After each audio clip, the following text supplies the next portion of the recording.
Grabe kayo. Imbes na. Aray ko.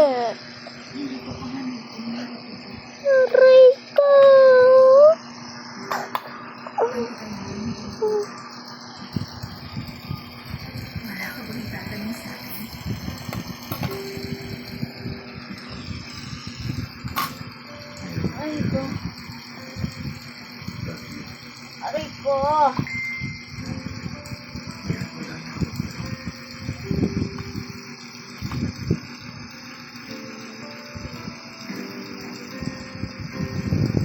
What if, kaya ka naman talaga hindi makamove on?